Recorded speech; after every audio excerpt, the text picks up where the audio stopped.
Hello and welcome to New Earth Awakening. Today we welcome Brent Spirit to the show, a spiritual teacher, host of the Spiritual Awakening Show, founder of KundaliniAwareness.org, and psychotherapist. He is dedicated to service and to pointing the way for anyone that might be willing to explore this great possibility with him. He is here to raise awareness about spiritually transformative experiences, start conversations with others about far out topics, and accompany fellow travelers on the path. Brent, welcome to the show. Thank you so much. It's really an honor to be here. Thank you. So let's start by you sharing a little bit about your path and how it led you to the work you're doing today. Sure, thank you. So I like to frame my journey around this theme of Kundalini awakening. I began to have these Kundalini awakening experiences early on in my life, and they were very challenging, very confusing, and I couldn't find enough people talking about it, really. And so as I began to make sense of my own experience, I began to share about it and support others going through very similar things because there's so many people going through what we might call Kundalini awakening. Another way of looking at it in general, the way that I see it, is that it's just a spiritual transformational process. It's a process of spiritual awakening. And we all are in some way or another going through this process, especially at this time on the planet. And so very early on in my life, I remember being a young child and having access to very peaceful, expansive states of consciousness. I felt free. I didn't feel identified with my body or with my mind. I didn't really feel like had a very rigid sense of ego there. Of course, I'm using language now that, of course, I didn't have back then as a child. As I got older, I began to identify with the story of Brent. I began to identify with, what we may call the ego, and this, of course, bring with it a sense of suffering. And I began to lose access to the peace, the freedom, the spaciousness that I had as a young child. And so in high school, I went through a phase where I became very materialist, kind of lost any sense of spirituality or sense of religion. And I began to explore atheism. I became very depressed. It became a sort of existential depression.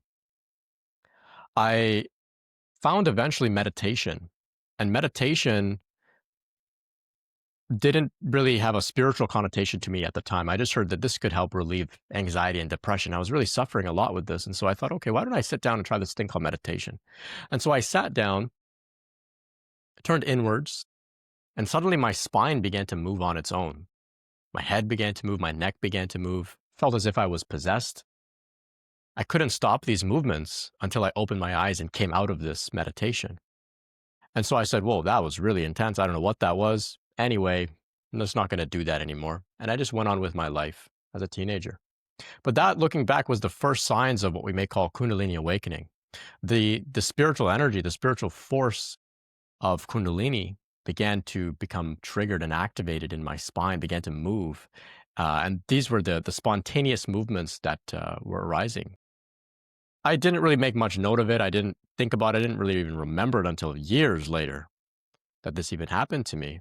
So anyway, I continued on my journey. I began to practice mindfulness, just being present in the moment. And I found that to bring me a lot of relief. Over time, I began to just explore traditions of the East, mindfulness, the ideas that Eckhart Tolle shared in the Power of Now, for example. I explored yoga, and I began to really find a lot of benefits in my overall well-being as a result of exploring these things. And I thought, I'm going to dedicate my entire life to this.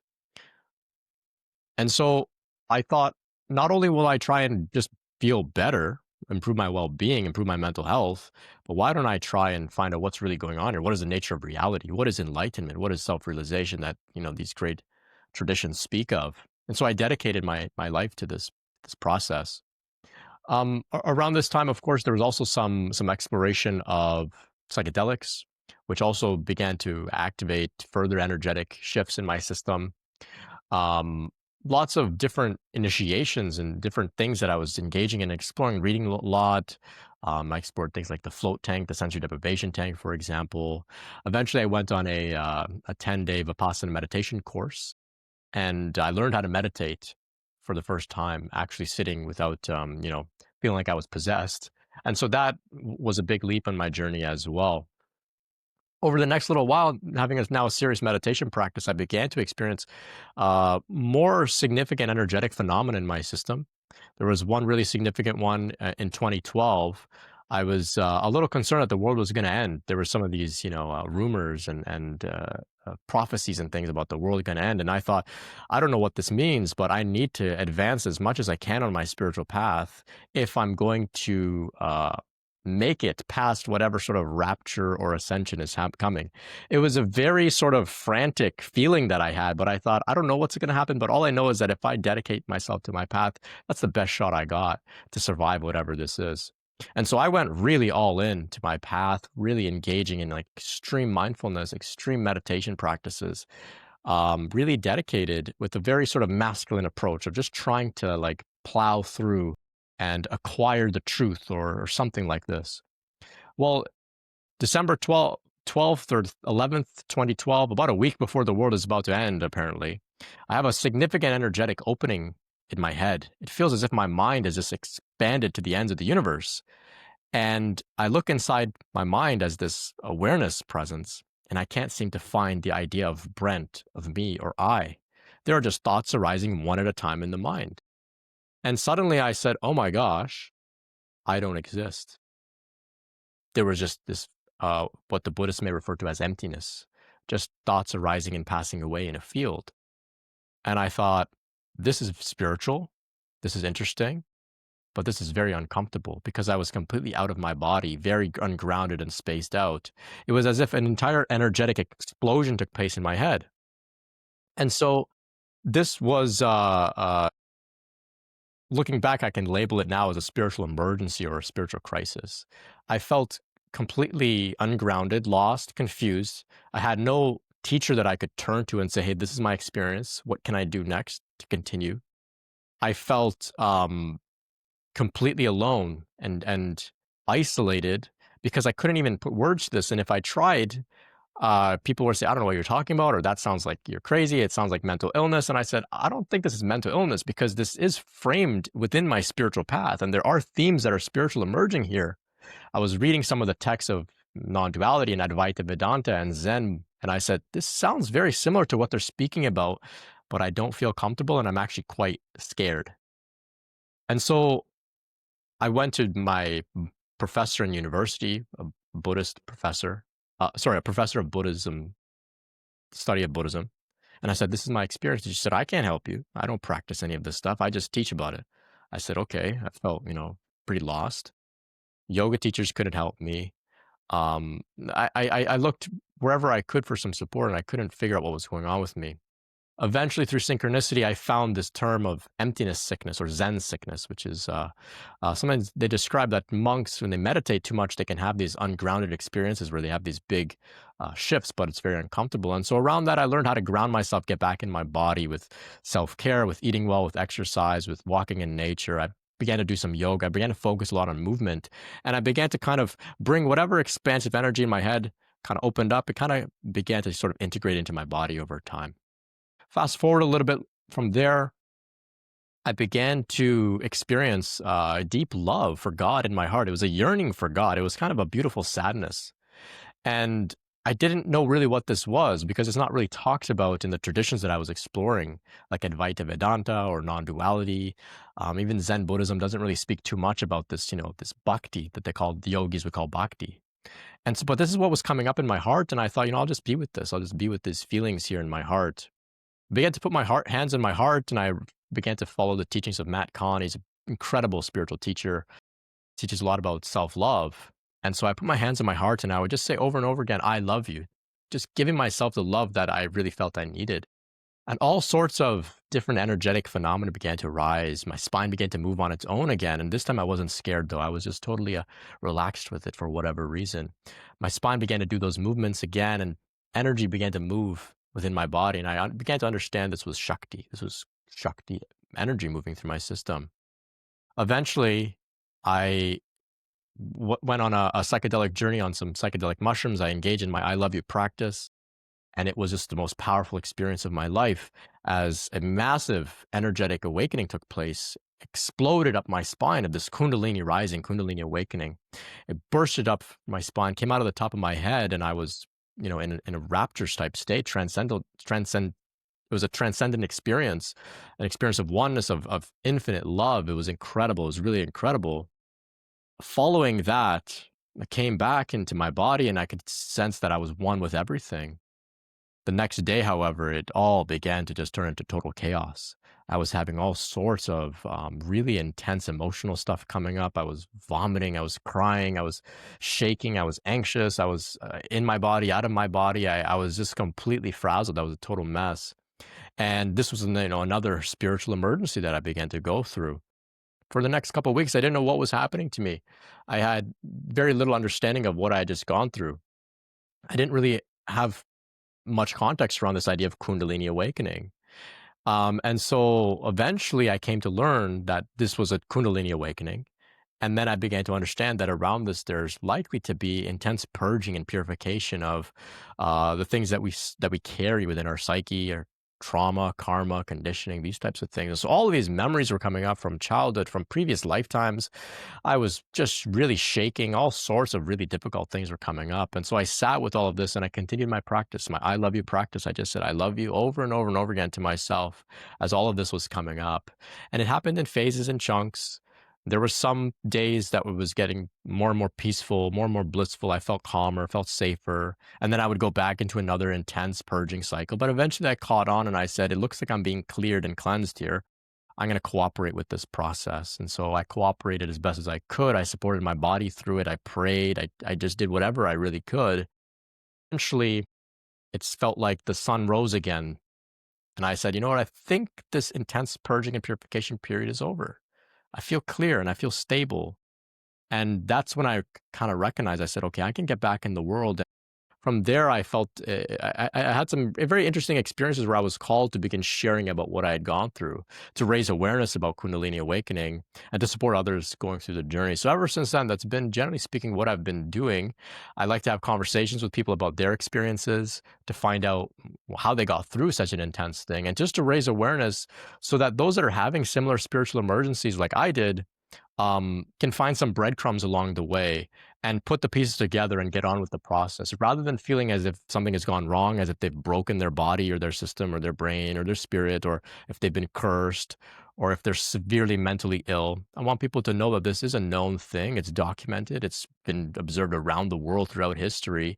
And it's perhaps on the other side of some of the difficult experiences we can see, it's perhaps the most incredible thing that a human being can go through, is such a process. And so that's my work here. And so I really appreciate the opportunity to come here and share. Thank you for this amazing introduction. And there is a lot that we can unpack.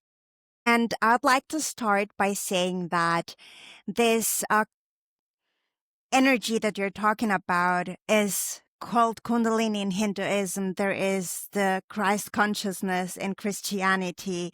It's a thing that's been known, Chi in Taoism.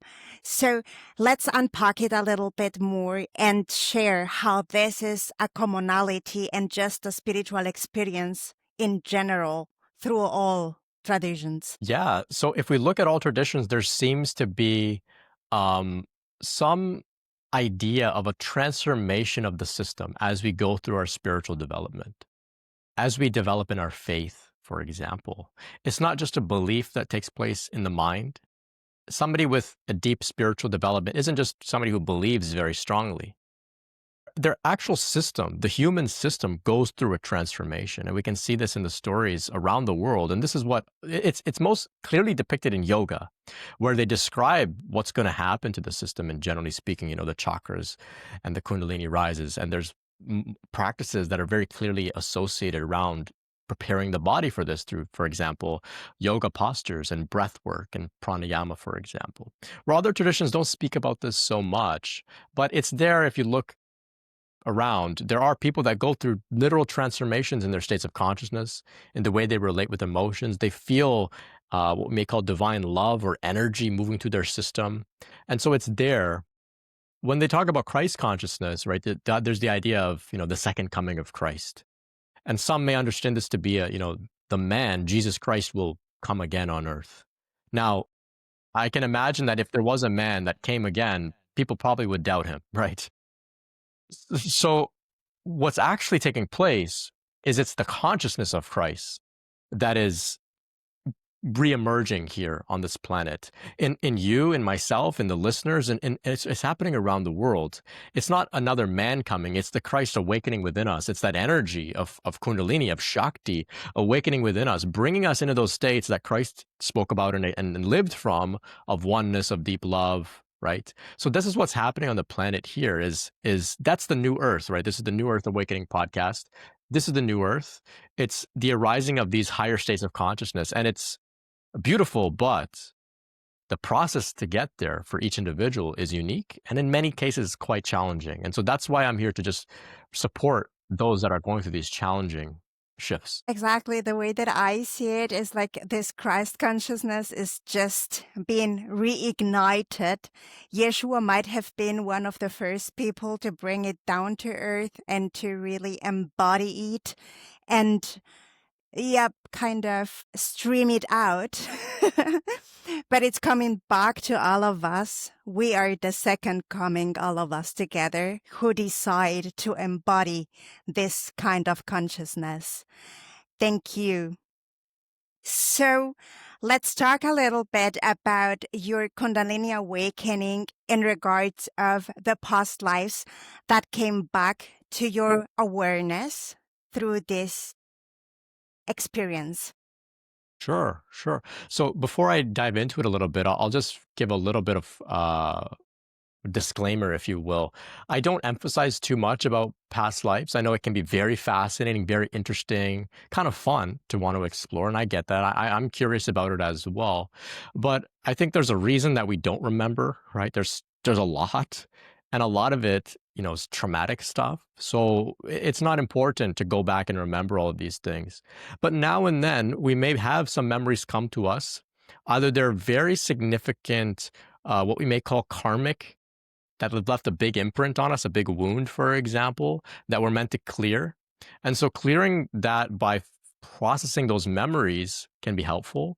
It can also help to contextualize who we are in this life, what we're meant to do, and why certain themes are in our life, right? So if you're wondering why in your family, that's, maybe a materialist family, an atheist family, you have such a deep calling towards spirituality, and you've always felt a certain draw to a particular tradition or something, and you're always kind of confused about that, and maybe you're unsure, well, perhaps there's some past life connection there which would help you to understand yourself in this life and what you're meant to do. So this is what I've come to understand about previous lifetime stuff. It's not something I emphasize too much, but it has helped me to understand more about myself. So through this process, I had some memories coming up, and the way they come up is similar to a memory coming up from childhood, for example. An emotion comes with it, a memory, a visual sense can come. But when that arises, it's in a place that, you may have never been. You can clearly tell it's a time period that you weren't alive during, and you're in a different body, or there's just people that you recognize, but you don't know them in this lifetime. And so that would suggest that it's an alternate version of you, what we may call another lifetime. Whether that's a valid thing or it's some figment of the imagination, we can entertain both possibilities, but nonetheless, the work is the same. We just sit with what's arising without pushing it away, taking whatever insight may come. And so I had some memories. I can share a couple. One that was, very significant was I had a memory bubble up of being somewhere in Europe in like the Middle Ages or something. And these two guards or soldiers were dragging me, and I was begging them, please don't put me in that hole again. Don't put me in that hole again. And so I came out of this memory. It was in a sort of meditation. And I thought, wow, that's an interesting one. And the word that really stood out to me in that memory was the word again. I said, don't put me in that hole again. And I thought, that means I was punished before. And I thought, probably for talking about spirituality in some way. And when they punished me, I didn't learn my lesson. I came back out and I followed my vocation, my mission, my purpose, my heart, my passion, and I began to share again. And again, they'd said, you know what, you're going back in the hole. And so what that memory did was I was able to process some of those intense feelings of fear and anger and regret and shame for being punished. As well, I began to understand why I'm here doing this work and why I like to hide behind a computer screen, right? So I came to understand a little bit more about myself. And so these are the ways that such memories can help us to better understand what's going on here, and also to work through some of those fears. So I'm working through that fear of being, punished again, reminding myself, reminding my nervous system that I'm not in the Middle Ages. I'm very safe here. So many people are open to these ideas. In fact, people are longing to hear about these ideas. And so that's where I'm at now with that type of theme in my life. And so I recognize that with so many other people as well, too. Indeed. That's for sure. Yeah. Like what I want to say is like I love the way you look at past lives, like a little bit, how do you say, in a fluid way. That's how I would put it. And what I've discovered for me, remembering past lives, is that it has helped me release things and get in a place of more understanding and non-judgment. You know what I mean? Because you understand that you have been here and there, you have done this and that. Basically, you have played all roles. And that means that you can never judge anybody else for whatever path they are choosing to go, because you have been there, you have done that, you got a t-shirt. And it's just about owning that part and wearing it with honor and saying whatever path you are choosing, brother, sister, be blessed in it. I may not resonate with it at this point in my journey, and I wish you the best, but it's about saying whatever, just do whatever you want and like. Yeah. That's beautiful. Yeah, it's so liberating of ourselves and others as well. There's that story, short story, "The Egg" by Andy Weir, if you're familiar with it. And it's an incredible story. There's some people have depicted it on YouTube through short films. It's about 10 minutes, and it describes exactly what you're sharing about how every life that we see is actually us in a previous lifetime or an alternate lifetime. And so, like you said, there's no reason to judge or to criticize. We can say, hey, everyone's on their journey. In fact, that's me on another journey right now, so I better be a bit more gentle with them. Exactly. And like, for example, in Life Between Lives, there is this place where you go and you see everybody waiting for you, or some people see some specific people or whatever. And it's this quantum field. And there, after I had a lifetime that was, let's say, a little bit low vibrational, I went there and I was like, oh my gosh, I did awful things, And the people waiting there, they were like, oh, come on. It was just a role and you played it very well. So that's awesome from you, And I was like, okay. That's cool. So let's talk a little bit more about the psychedelic experiences and how you talked about taking those mushrooms and going into this deep self-love practice, which is a very centered thing to do, very intentional.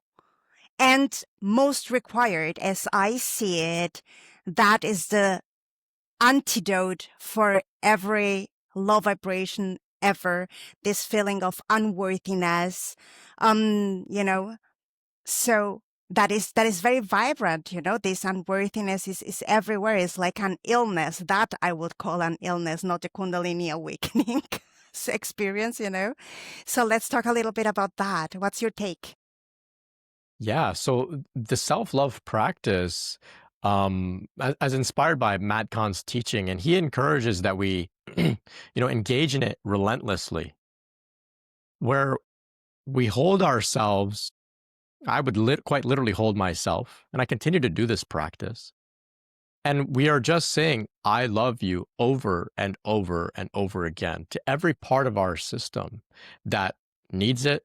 If we're not sure if it needs it, well, it can definitely use some love. And there are parts of us that may come up that will resist this process. And they'll say, this is dumb. This doesn't work. There's better things I could be doing with my time. I don't like this. And we say, oh, I see you. I love you too. It's okay. You can feel that way. I love you. You don't want to do this? No problem. I love you. It's okay. So we can always take a step back and love the parts of us that don't even want to do the practice. And often it's those unworthy parts that are really kind of saying, I don't deserve this. Who am I to get love? And the antidote to that is we give it anyway. And eventually they get soothed and they calm and they're integrated back into the whole. The unworthy parts, any part of us that comes up, ultimately, they just want to be seen without judgment. And that's what love is to me. It's just seeing it, feeling it, letting it be there without judgment. And the moment they say, thank you for not pushing me away or seeing me as a problem, that's all I wanted. Now that I got that, I can rest. And then they relax back into the whole. And that's what healing is. That's what deep emotional healing is, at least in my experience. And so I went with it relentlessly. I said, this works. This feels good. I can get through a lot of difficult things with this practice, so why don't I go all in on it? And that's really what I did. On the psychedelics, it was just amplified 1,000-fold, very, very powerful. I felt as if I was God holding a small little guy named Brent. I felt that I was Brent being held by God simultaneously. It was the most incredible thing. And it just amplified all of this in a very intense way. So it was very energetically charged. Now, can I sustain that level of powerful spiritual love energy in my system at all times? No, I think my nervous system would get fried. So it was only during the short duration of the psychedelic experience that I was able to really, kind of have like an overclocked experience of that. Kind of like on steroids, for example. But after that, I had to recover energetically from that really heightened energetic flow of love because my system has resistance in it and you don't want to burn the system out. And so that's something to keep in mind where, the practices that we engage in, the psychedelics or whatever it may be, these are very energetically powerful. And so we don't want to push it too much. You want to have a lot of care around it. Want to take a lot of care and have support before, during, after the experience as well. Knowing that it's not necessarily just completely safe always. There's many people who have very powerful psychedelic experiences, but they need to recover for quite a long time afterwards. Yeah, well, that's the topic for me of integration, right? And embodiment. And, one of the questions that I ask myself a lot is if your set point is shame or something like that, very 3D, very red ray, low vibrational energy, and you have this amazing altered states of awareness, then how are you going to anchor that into your experience, right? That is the question. And then the next question would be, if a person is engaging into these experiences a lot continuously, it's maybe the integration part, it's kind of missing a little. You know what I mean? Yeah. So let's talk about embodiment of those amazing high vibrational wisdom bits or bites. Sure. Yeah. So the psychedelics reveal to us what has always been the case. They show us what has always been going on here. So if you feel deep love from the universe on psychedelics, for example, deep love from God, you feel connected to God. It's not the psychedelics that are overlaying something special. The psychedelics are just revealing what has always been going on, even when you are sober. You've always been loved by God. You've always been connected to all that is. This is just revealing what's always been the case. And so if that is what's happening, well, then once we see that, I think it was Alan Watts who said, when you get the message, hang up the phone. You get the message. You see, okay, I'm loved by God. Okay, now when we go back into our life being sober, we have such a powerful experience of that on the psychedelics, for example. Now we have to remind ourselves of that over and over again. Whenever we feel unworthy or scared or doubtful, we can remind ourselves, hey, I'm supported here. I'm taken care of. I am connected. I am loved by God. We may forget. We don't necessarily need to go and do another psychedelic trip. We have to practice remembering over and over again, right? And so this is the work of integration. We get a little bit of an insight, and then we have to practice it in the world. And that's what takes time. That's what takes time. Many people overlook that, and so then they become sort of psychedelic junkies. Maybe chemically you can't get addicted to psychedelics, but you can be addicted to experiences, the spiritual experiences. It could be the most addictive thing on the planet because it is so far out. With enough practice, grounded spiritual practice, over time, we can begin to hold some of those very heightened states in a way that we're able to actually function in the world in a grounded way. Because when you're experiencing deep connectedness and deep love on psychedelics, it's incredible. But can you go to work in that state? Or are you going to look like a bit of a weirdo, right? Can you drive your car in that state? Probably not, right? So we want to somehow be able to hold those really heightened states while simultaneously being able to function in the world and coming across as grounded, reasonable people that are able to relate with others without scaring them off, without, overwhelming them with our far out hippie kind of love type blasting, compliments over the top and things like that. We want to be grounded, reasonable. And so that takes time, right? But the psychedelics give us a taste of what's always been the case, that we get to work on it. And, there are some really powerful sober practices that can invoke really profound, powerful, heightened states of consciousness. And when it happens to you when you're sober, it's really incredible. And you know that it's all you. You're not saying, oh, this is because I did some drugs. You're like, this is all happening organically within my system. Look how powerful I am. Look what I'm capable of. And then, of course, you recognize others are capable of this as well. Exactly. That's the point, right? When it happens naturally, when it arises just from within and expands, right? So that's exactly what I was, like what I realized at some stage, is that you really don't require that. Nobody does require that 100%. It's like, it's just a permission slip, you could call it, or a tool that you use to get there. Yes. To give yourself permission to create that type of reality, because we are the creators of it anyway. So yeah, I love that, how you're saying that. So let's speak a little bit about psychology. And yeah, this process of basically how I see it is that the process towards enlightenment is the same process as the process of individuation that, for example, Jung talked a lot about, So let's take those both and combine them, please. Yeah. So I found throughout my journey, I found so much benefit in the teachings of the East, yoga, Buddhism, for example. And I kind of overlooked the Western psychology world. I thought these people don't know what they're talking about at all. Eventually, I That's the way began I to started, actually. That's right. I think funny. many of us, yeah, I went the other way. oh, the other way. Okay, yeah.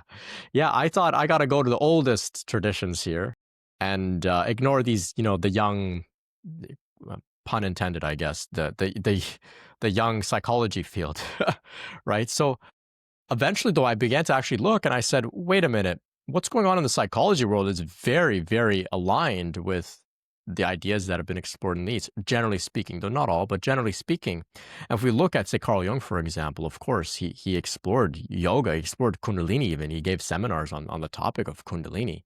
And so he recognized that there is something valid here and presented it in a way that, the Western mind can adopt and apply. And so combining these two traditions, which we are so fortunate at this time on the planet to be able to even do, is remarkable, right? Other times in the world, you basically got the tradition that was within the vicinity of where you grew up. We get access from everything to everything around the world. And so we can have a very eclectic approach to our awakening, to our healing, to our individuation process. And so I'm a psychotherapist, so I'm of course biased, but I'm a big proponent of engaging in psychotherapy to support the healing of the system, to support the awakening process, to engage in shadow work with a safe person to be with, who's trained, who's required to operate under some ethical guidelines, because they're licensed and professional. I think that we should take advantage of that system as well, rather than just using the sort of archaic model of going to find, a guru in a cave or something. I think we can definitely take advantage of what's going on here in the system. Now, are there some downsides? Of course. There's, a lot of misunderstanding around spiritual phenomena in the psychology field. There's many who would consider a lot of what we're speaking about today to be nothing but mental illness. But there are many as well who are really emphasizing the validity of spiritual emergence, um, spiritual phenomena as a result of the practices that the West has been encouraging others to engage in. So, for example, you may go to your therapist, your doctor, and say, "Hey, I'm feeling a little anxious." They'll say, "Why don't you try meditation?" You go and meditate. Then people have a spiritual emergency or a spiritual crisis, and they say, "Hey, I'm going through this experience." And the same person who told you to go meditate says, "Oh, you're mentally ill." And so the system is not fully caught up with the power of these things that they're recommending. And so there's lots of work to be done here. And this is what we're in the midst of doing, all of us together culturally. That's why I was drawn to the field of psychotherapy. I saw so much potential to serve within that context, as well as to, you know, raise awareness that spiritual phenomena is valid and this isn't necessarily mental illness. There is mental illness, this is a real thing, but many people are experiencing valid spiritual awakenings that if supported, on the other side of that, they'll come out renewed, transformed, and they can be of great service to the world if they go through their process in a supported way. So I'm rambling a bit there. You gave me two very important topics to me, so thank you. Thank you as well for elaborating from your point of view. So I want to ask you if you're aware, because there are a lot of people who are scientifically exploring phenomena, so-called phenomena. For me, that's the natural state. And the unnatural state is the state that we have been living in thus far. So I differentiate. They're a little bit different, let's say. But for example, there are people who have been studied who have been labeled as schizophrenic. And then other people have been studying what happens when one personality switches to the other. And there is one remarkable test with a woman who one personality was born blind and the other personalities were all could see, right? So, and they put her on a test that would send flashlights to her eyes, and there may be dilation or not, right? And that's something nobody can fake, right? If you are mentally ill, you can fake whatever it is, but your eyes will never be able to fake a reaction to light or non-reaction to it. And they realized that when this personality came online that was blind from birth, no dilation happened at all, opposed to the other ones. And that was like the question mark was like, is this person accessing a parallel life or something like that? Question mark, right? What's your take on that? Well, that's fascinating. That's really remarkable. It gives validity to this idea of, we have many parts. So I really like the system of internal family systems, IFS or parts work. Very powerful for therapeutic support as well as for navigating spiritual awakening. So there are multiple parts that make up this system. It's not just one singular part. There's many, and in some cases there are these very extreme differences in our parts. Where in the case of that person you mentioned, apparently one part is blind, and when that part is active and coming to the forefront of their consciousness, their physiology is in alignment with being blind, and that's fascinating. That's really, really incredible. And so the IFS model is somewhat different than traditional models of human psychology, where it acknowledges that there are multiple parts. Just because you have multiple parts doesn't mean you're crazy. In fact, we all do. We all have these multiple parts. It's just that when there are like these major splits in the personality, then we would refer to someone as having maybe like dissociative identity disorder or something like this, or a personality disorder in some way. But we all have many parts, right? There's one part of you that wants to go to the movies, and there's another part that wants to stay home and relax. And sometimes they come up and there's a bit of tension between them two, right? And whichever part comes to the forefront and has a bit of a stronger argument or a bit of a stronger impulse or a bit of a stronger need, they're going to be the one that, gets what they want, goes home, goes to the movies or stays home, for example. So like this is happening in everybody at all times. I don't think it's that, people with these different parts of their personality that there's something wrong with them per se. Some of them develop, of course, as ways to cope, to survive. And it can, of course, bring challenges in a person's life. It can bring challenges in relationships for sure as well, right? When these things come up. But we don't fully understand these things. I think that's very important for us to at least acknowledge and admit.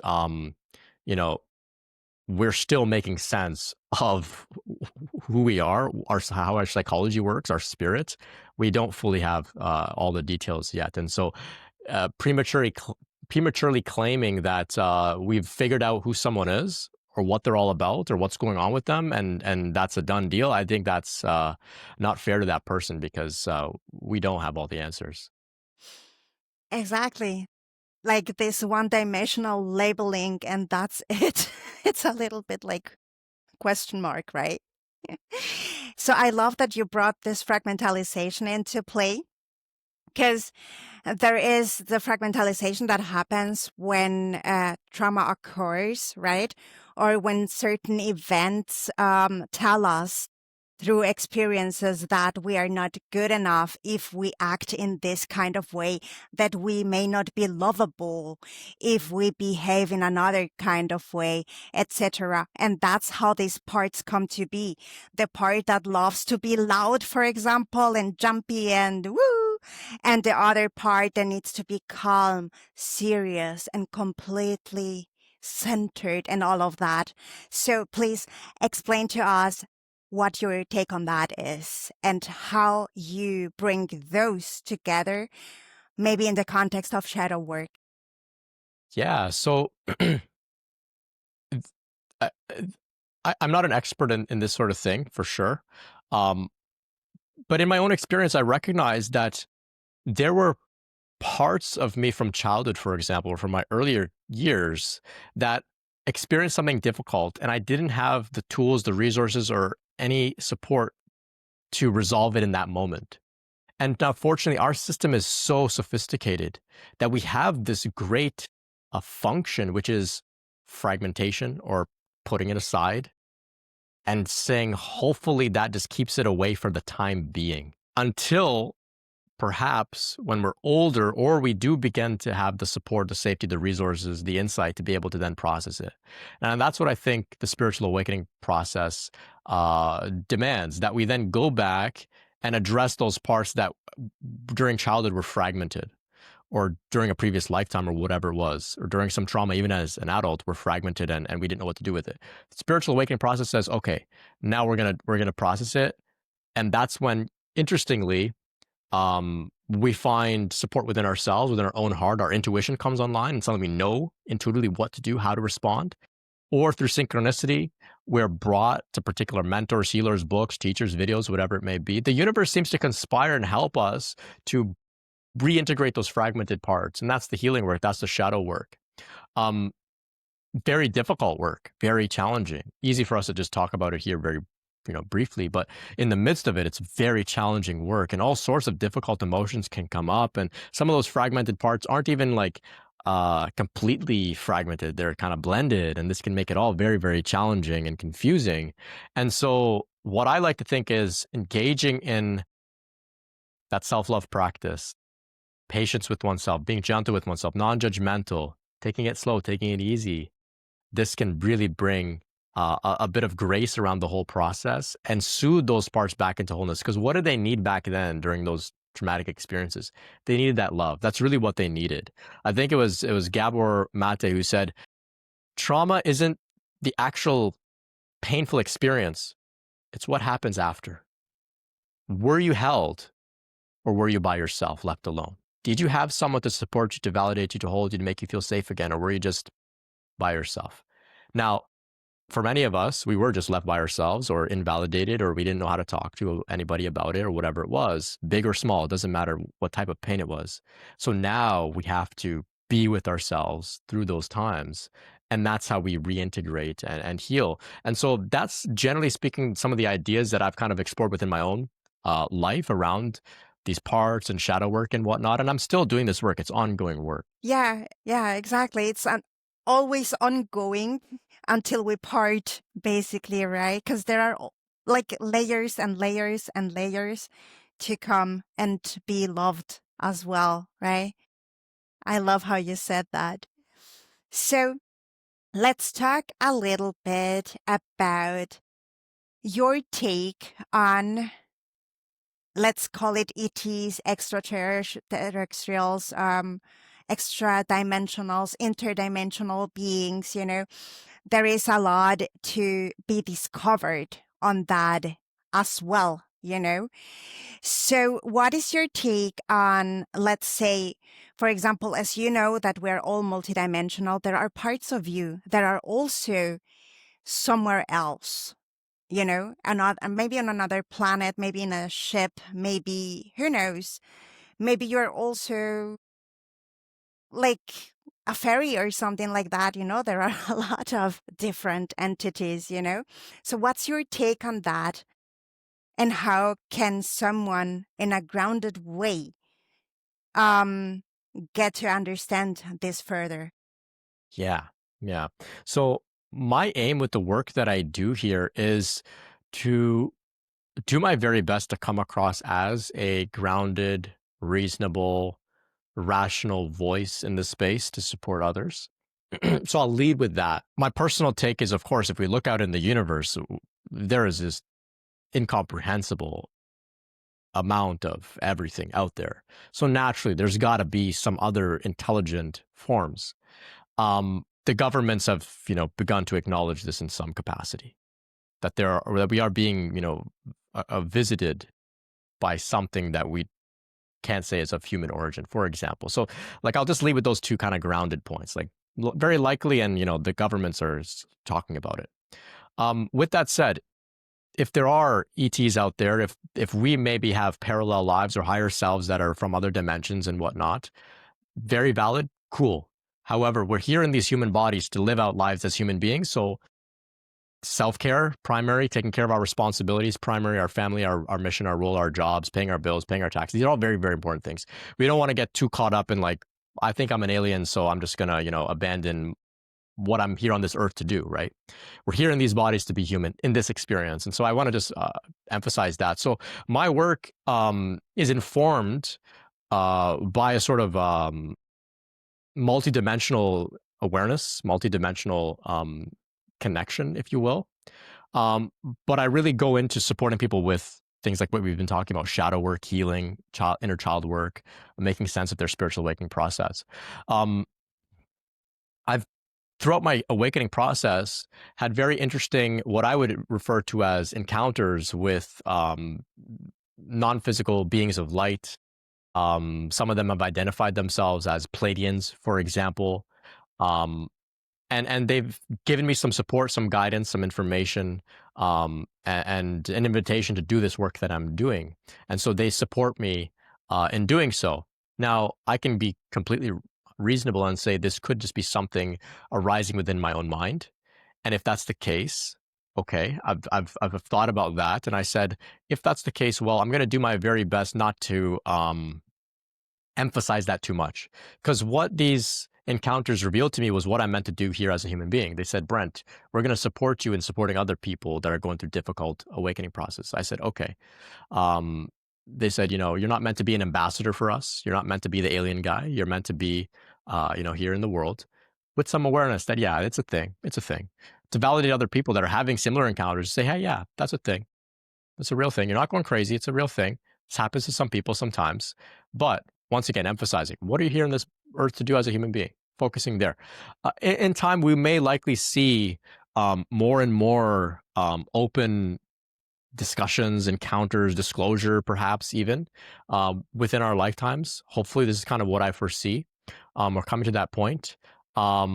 So our spiritual awakening process coincides with that as well. Even if it didn't, like I said, we still have to do the work anyway. Spiritual awakening is about healing, but what do you know that when we go through our own healing work, we come to realize great powerful spiritual truths, that this isn't just a material reality, that we do have multiple dimensions to our system.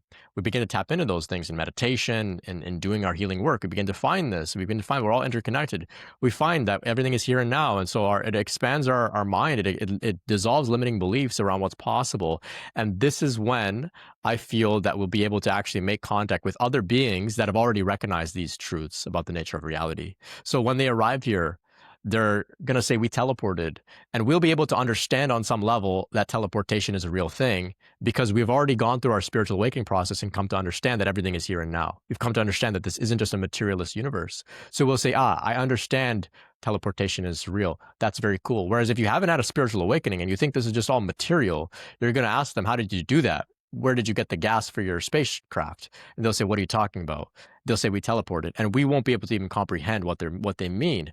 And so that's why I think that we have to go through our own spiritual awakening process, dissolve these limiting beliefs that there's just a materialist reality, and then we'll begin to make more and more open contact. Now, whether that happens or not, we'll have to see.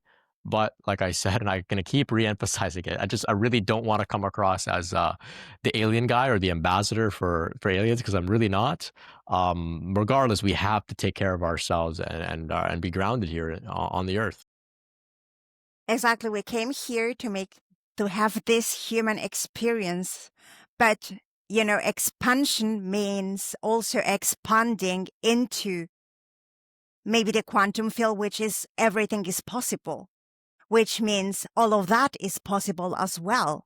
So it's understanding that, some of us may remember lives off Earth, and it's understanding that this lifetime has shown maybe patterns, maybe things to work out, maybe things to learn from, maybe things that we can bring here and anchor here, because this knowledge or wisdom might be needed in this incarnation in some kind of way, and it's about integrating all parts of us into this lifetime and what is from other lifetimes required to be anchored here and be brought forward in a way that is understandable and accessible to others, which is basically equals grounded, right? Grounded means others can understand what you say, others can tap into it and get their own understanding around it, because it's not us telling anybody what to believe in. It's us giving something to think about and for people to come up with their own knowledge, inner knowing, right? Mm-hmm. Yeah. Yeah. So what I wanted to say is, like you say, maybe it's a product of the imagination or something like that. And there is this study that was conducted by NASA, and NASA wanted to know what makes a person a genius, because they wanted to get the geniuses to work for them, right? Obviously. So they started doing this study, and it was a long-term study, and they started with babies, and they, in that study, it was about creativity kind of equals genius, and it was about how their creativity was very high and how it started to decrease over time. And interesting to know is that when people from this study got into school, this creativity decreased a lot. So their genius went kind of, you know what I mean? So I love how you say that. And also, it's like even Harvard is talking about ETs. So maybe it's time to just acknowledge it and move forward with the knowledge about it. Yeah. You know what I mean? Yeah. So I love That's all brilliant. of that. Thank you, Brent. So, okay, what else can we talk about? Because I have here some things that I wrote down. Let's see if I can find something we haven't talked about yet. And that would be, yes. Okay, you have already shared this tool that you love to engage into. It's self-love, right? This practice that is very powerful. But I wanted to ask you if you have any other tool maybe that people can start utilizing directly after watching this episode that you want to share. Mm. Yeah. So what comes to me is, the yogis refer to it as bhakti. Translates somewhat to devotion or love for the divine. So rather than engaging solely in self-love, we can also engage in a relationship with some sort of higher power. Call it what you want, the universe, God, the divine, whatever you would like, but some sort of relationship with it where we engage in appreciation, gratitude, awe, right? You can go in nature and just be in awe of it and allow that emotion of awe just to kind of just take you into a very deep heightened state. Um, that I found to be very effective as well, because sometimes when the journey is so challenging, we turn to this higher power, this higher force, and just say, "I hope you're out there taking care of me." I can, and we kind of cultivate a relationship with it, and often, in some way or another, through synchronicity, through a feeling, you're given some sort of evidence that you're supported. That you're supported. It comes through an emotion, right? We practice gratitude, appreciation. It feels so good in the body, so good in the system. And so that's like a really very easily accessible, but perhaps the most powerful way to cultivate a good vibe in your moment, in your day, is just move into gratitude, appreciation. Remember God, essentially. Thank you, Brent. And now, your highest vision for this new earth emerging right now. I see a world where we're not afraid to feel because you've recognized that our emotions are what make us human, make us alive. Um, where avoidance is no longer as necessary because we've created a safe environment for us to actually feel, Often people are made to feel afraid or unsafe around what's coming up in their system, and so they turn to avoidance. I think giving each other and ourselves permission to feel is going to be a big theme on this new earth. It's absolutely fundamental at this time because feeling is the one thing that AI can't do. And so we're going to really need to do that and lean into that. And so that's going to be a big theme in this new earth. And so that's something that comes to me. I see people willing to feel whatever they have arising in their system without judgment and allowing others to do the same. That's awesome. Yeah, a world where empathy is our superpower. Thank you, Brent, for being today here on the New Earth Awakening podcast. And where can people find out more about you? We will be posting the links anyway below, but please tell us. Well, thank you so much. Yeah, so you can explore my work at brentspirit.com. I've got some free resources, courses, videos, things like this, as well as kundaliniawareness.org. I have put together a directory of licensed mental health professionals with Kundalini awakening experience there to support you. Thank you, Brent. Blessings to you. Thank you so much. Thank you. Much love.